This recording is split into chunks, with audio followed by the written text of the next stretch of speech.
C'est une génération, alors c'est un peu bateau de dire ça, c'est un peu cliché, j'ai quand même expliqué, pour pas que ça soit juste un cliché, c'est un peu une génération perte de repères, qui n'a pas vraiment d'horizon mental. Bien qu'elle ait l'ouverture au monde, ça ne me semble pas inconciliable, puisque c'est une ouverture au monde qui me semble incomplète, perfectible, et ça fait que je pense, comme j'ai pu le dire, que cette génération Y vivra moins bien que la génération précédente, et de mal en pis, finalement. Et que je suis assez pessimiste pour l'avenir. Et peut-être que par ailleurs, personnellement, je n'incarne pas de manière la plus représentative cette génération. Je suis une facette qui existe, mais qui reste marginale. C'est subjectif, c'est peut-être à la fois le plus beau et le plus difficile, mais ça reste le plus beau quand même. Pour moi, c'est construire une famille, ça reste la vocation de la vie, y compris bien au-delà de l'espèce humaine, puisqu'on est là quand même pour se pérenniser par instinct, hein, sans qu'on ne le comprenne, sans qu'on le veuille presque. Même si ça relève d'un choix conscient pour l'homme, là on aboutit à une société qui est à la fois très connectée au sens propre et figuré, c'est-à-dire qu'il y a des réseaux sociaux partout, mais où les individus, me semble-t-il, sont de plus en plus atomisés et de moins en moins reliés, en fait, de moins en moins connectés les uns vis-à-vis des autres. Exactement, je trouve qu'il y a trop d'assistés étrangers, qui ne sont pas français. Maintenant, il y a aussi beaucoup d'assistés nationaux, mais c'est parce qu'il y a un fort chômage, parce qu'il y a aussi des problèmes vis-à-vis de notre état social qui ne remplit plus son rôle. Donc ce qui fait qu'il y a trop d'assistés en France, et peut-être plus une culture sous-jacente de l'assistanat. C'est difficile de se dire patriote et d'aimer la France si on dit ensuite un jour peut-être. Donc c'est entre a priori non et jamais, quoi. En période de fort chômage, les emplois devraient être réservés en priorité aux Français, d'accord. Mais en toute période, pas particulièrement en période de chômage. C'est à la fois un engagement renouvelé au quotidien, ça peut potentiellement être une source de souffrance, je pense. Mais sans quoi le couple n'a pas de valeur réelle. En France, on est encore loin de l'égalité homme-femme. D'accord, pas d'accord. Pas d'accord, parce qu'on se rapproche quand même singulièrement depuis 30-40 ans.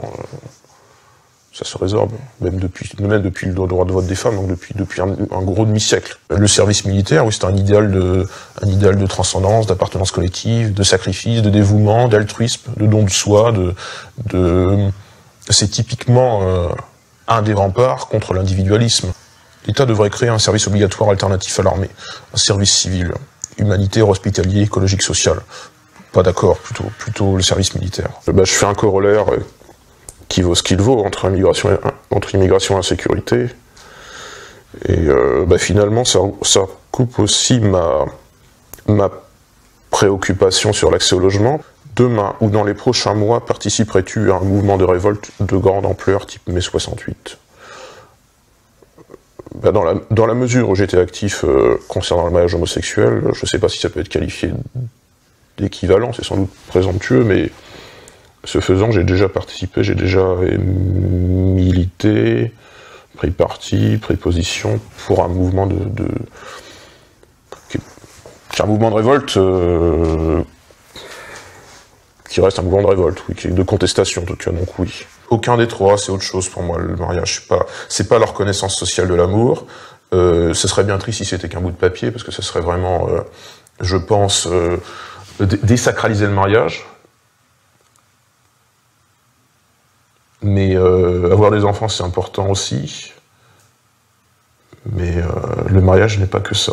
Ça peut être à la fois un enrichissement et puis un nivellement. Si elle est trop forte, forcément, non, ça devient un appauvrissement culturel, puisque un peuple se voit un peu dissous par une immigration qui n'est pas de ce peuple-là. Donc, c'est un changement culturel en tout cas, mais je pense que ça peut devenir un nivellement et un appauvrissement. Mais quand l'immigration est rationnelle, raisonnée et limitée, oui, c'est un enrichissement incontestablement. Des amis d'une origine ethnique différente de la tienne, des connaissances plutôt que des amis. Mais je pourrais avoir des amis, c'est pas du tout. Je pourrais, c'est pas restrictif. Ils dépendent de plus en plus de pouvoirs qui sont supranationaux, ils ne se sentent plus liés au peuple qui pourtant les élit par le suffrage universel et qui en plus un suffrage direct, mais en partie sont pieds et poings liés par des instances, en France c'est l'Union européenne, puis les marchés financiers en partie. Plutôt pas confiance, même si je suis engagé politiquement, et dans un parti politique, singulièrement avec des responsabilités, donc forcément les politiques de mon mouvement m'inspirent eux plutôt confiance, mais les politiques c'est tout le spectre politique de l'extrême droite à l'extrême gauche. Et dans la mesure où moi je représente que 15%, 20%, bah, les 85 autres pourcents me font plutôt pas confiance. Enfin, ne m'inspirent plutôt pas confiance.